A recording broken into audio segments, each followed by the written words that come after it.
Jabari Okoro stepped off his private jet. The sun greeted him like an old rival, sharp, hot, and unforgiving.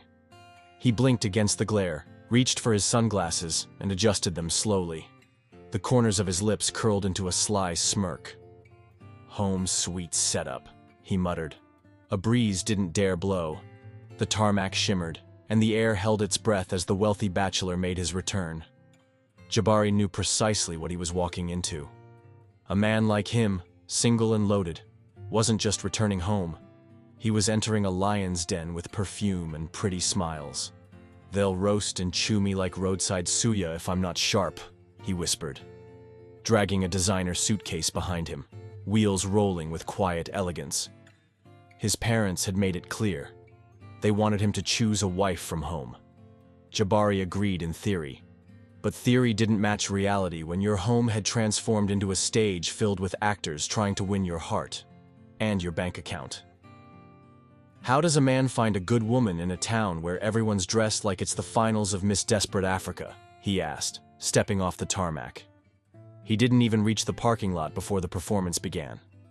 First came the sparkle, girls dressed like club nights in broad daylight. Skirts clinging like cling film, lashes long enough to fly away. One girl bent low, pretending to pick up something that had never dropped. Another burst into loud laughter at a joke only she heard. A third waved like they'd grown up together. Church maybe? Sunday school? More like imagination. Jabari scanned them like a mildly amused teacher at a school play. His eyes narrowed just slightly behind the designer shades.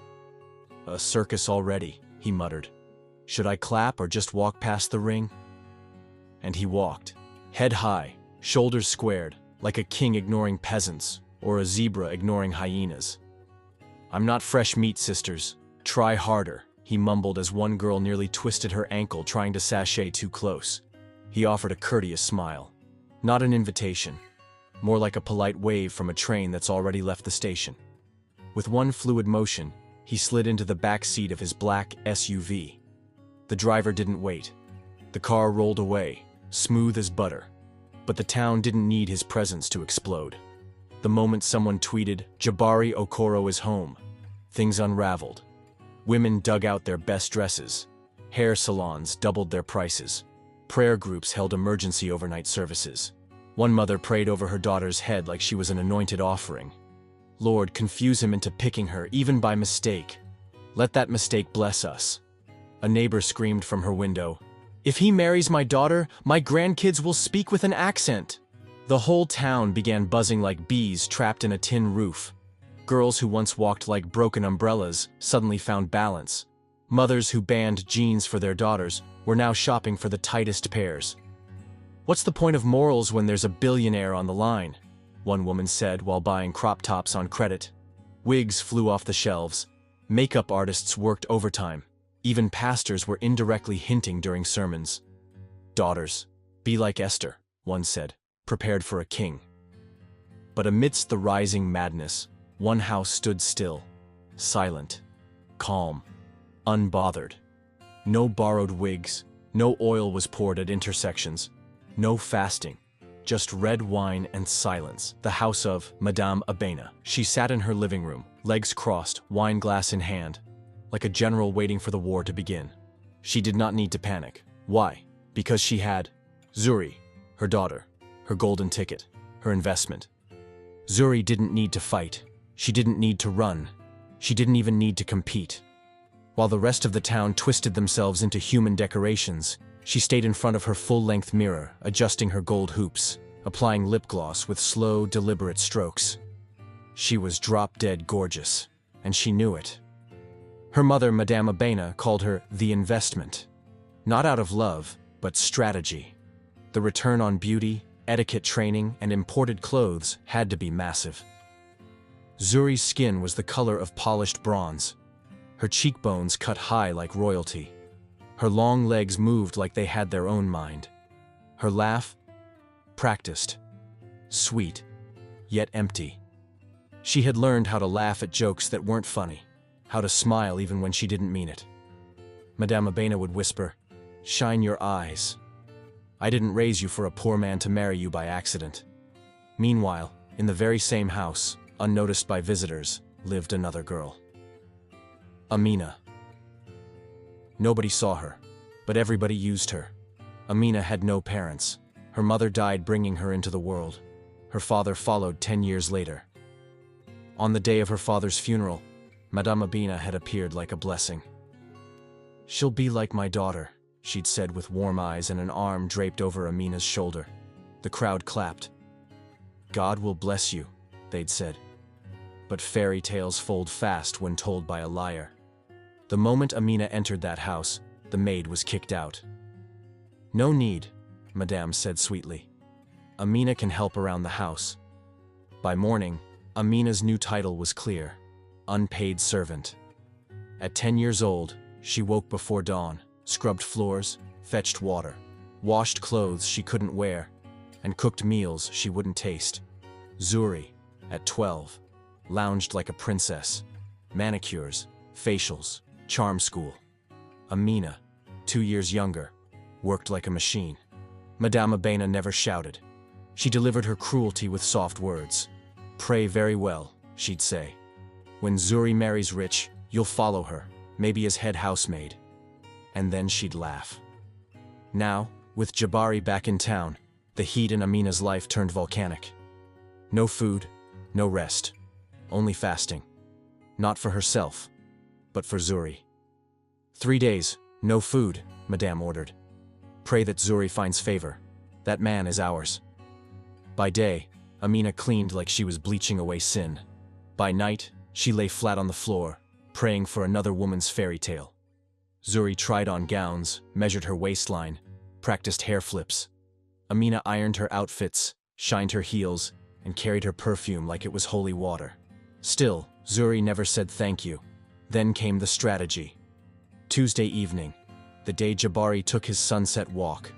Alone, calm, always at the same hour, always down the same road. Madame Amina knew the pattern. She studied him like a hawk. And this Tuesday, she was done waiting. She rose from the sofa like a general going to war.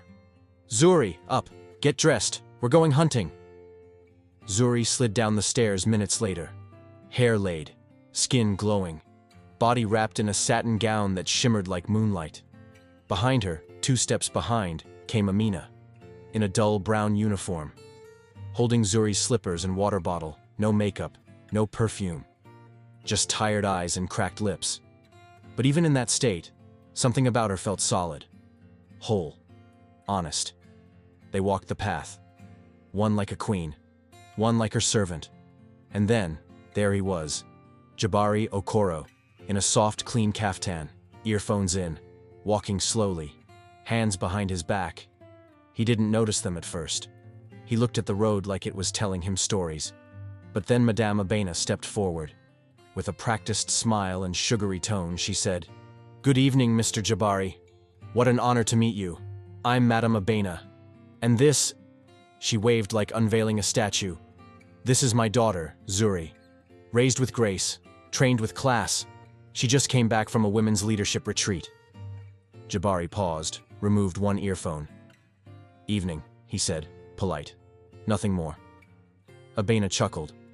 "Imagine the coincidence. You always walk this way on Tuesdays. And look, so do we. Must be fate." He nodded again, eyes barely on Zuri. Then his gaze drifted, past the shine, past the makeup, to Amina, standing quietly behind them, holding slippers, head bowed. Something in him froze, then tilted. He looked at her like she was the only clear thing in a crowded room. Amina saw it. The pause, the silence, the danger. She panicked. "Oh, that's just Amina," she said quickly. "Very loyal, very humble. Been with us for years. A quiet girl." Jabari nodded slowly. "She looks wise," he said, eyes still locked on Amina. Back home, Madame Amina fumed. She'd seen that look before, the one men gave when something pulled them deeper than skin. The evening heat hadn't faded, but back in Madame Amina's compound, the air turned cold. As soon as the gate shut behind them, silence crashed in like a wave. Zuri stormed ahead in sharp heels, Every stomp on the pavement a message, a warning. Behind her, Amina followed quietly, still holding the slippers and the water bottle like sacred offerings. Her arms ached, her throat dry from fasting, but her heart pounded for a different reason. That look. Jabari's eyes hadn't just passed over her like most men's did. He had seen her, really seen her. It scared her more than anything.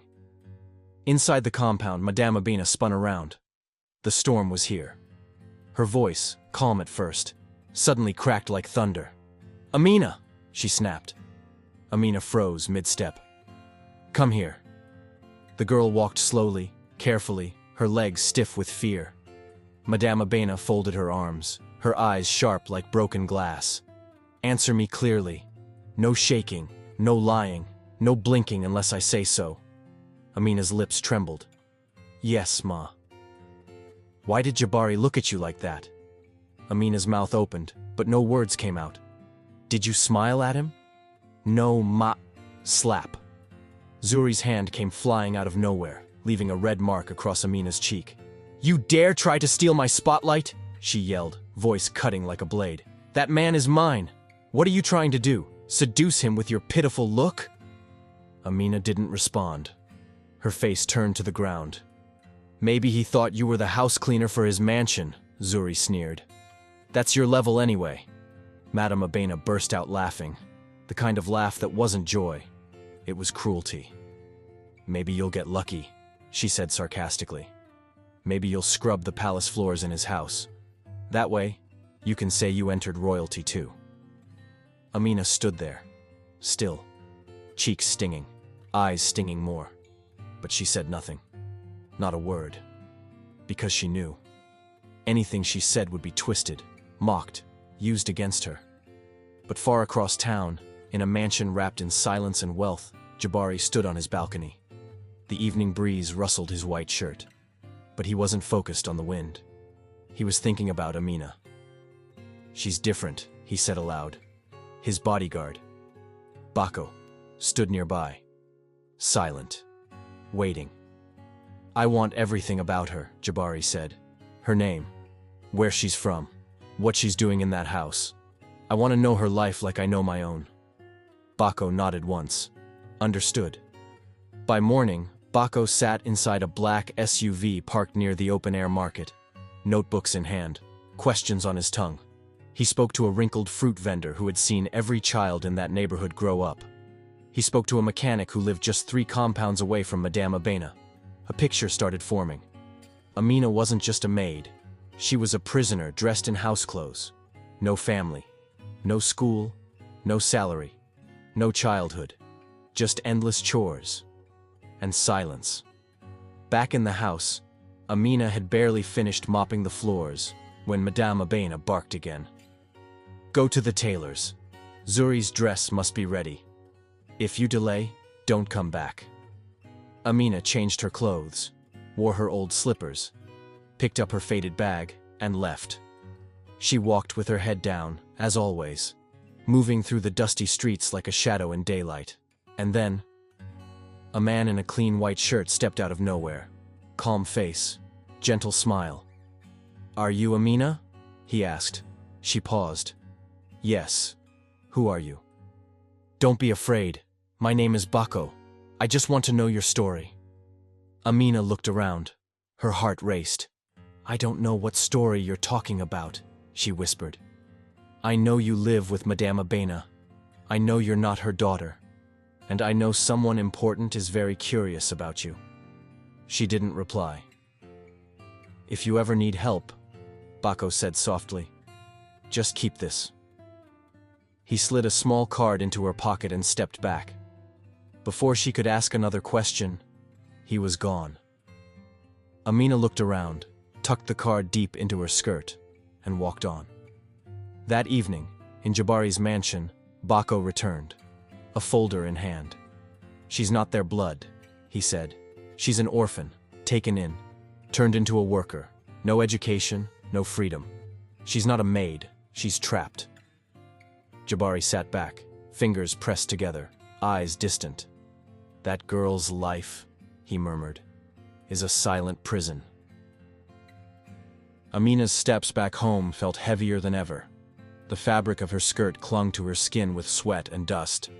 Her hands shook, not from exhaustion this time, but from what she now carried deep in her pocket. A card. A doorway. A maybe.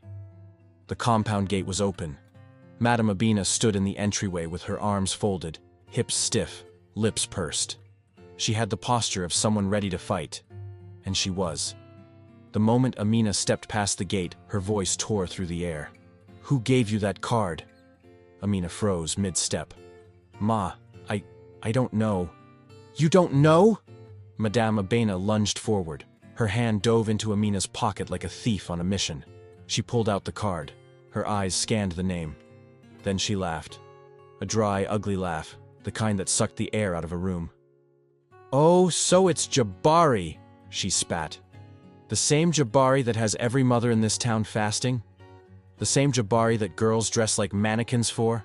She turned to Amina, stepping dangerously close. "So now he wants you?" she hissed. "You, the one I picked from nothing, with your poverty and big eyes. You think that's what rich men want?" Amina didn't speak. Her eyes were wide, wet. Madame Abena scoffed. "If your late parents ever buried charm in your face, I'll dig it out with my bare hands today." Then, just as suddenly, her tone flipped. Sweet, sticky, fake. "Get ready, Amina," she said with a twisted smile. "You're getting married." Amina blinked. "What?" "Yes, someone suitable. Someone your level. We'll see if you'll still be catching billionaires with your humble face." The next morning, a dusty Toyota pulled up outside the compound. Not flashy, not loud, just present. The gatekeeper looked up, confused. A polite knock followed. Then a voice. "Good afternoon. I'd like to speak with Madame Abena." Zuri answered the gate, dragging her feet like royalty inconvenienced. "Yes," she said, arms crossed. "What do you want?" The man standing outside wore simple clothes, but his smile was warm and his eyes were kind. "I come with a proposal," he said. "My friend is seeking a humble wife, and we've heard your household is full of virtue." Zuri scoffed, ready to send him away. But then Madame Abena stepped out, adjusting her head wrap and painting a smile across her face. "Ah, good afternoon. You're welcome. We're always open to blessings." The man nodded to the car. "He's here. Would you like to meet him?" The car door creaked open. Out stepped a man, leaning on crutches, wearing a face cap low over his brow. He stood quietly, eyes shy but searching. Zuri wrinkled her nose. "Mom, please. What is this insult?" she muttered. "Is this a prank?" Madame Abena laughed, too loudly. "Oh no, not Zuri. She's already engaged. But I have another girl." She turned, and her voice rang out like thunder. "Amina!" Amina emerged slowly, wiping flour from her hands. She wasn't ready. Not for this. "Yes, Ma?" "Come here," Abina said, pulling her forward by the arm. "Here she is. Young, quiet, trainable." The man with the crutches smiled. "She's even more beautiful than they said." Amina blinked. "Wait. Marriage?" No one was listening. Madame Abena clapped. "It's done. Glory be to God. Amina, start packing. Your husband has arrived." Amina stood frozen. Her world spun. Her life was being auctioned right at the gate. The guests left. The dust settled. But inside, Abena was buzzing. She had plans to seal. Calls to make. She dialed a number she shouldn't have. Jabari's. From the card she stole. The phone rang once. Twice. Then his voice came through. "Hello?" Abena's tone turned syrupy. "My son-in-law. Finally. I've been waiting for this moment." Jabari didn't respond right away.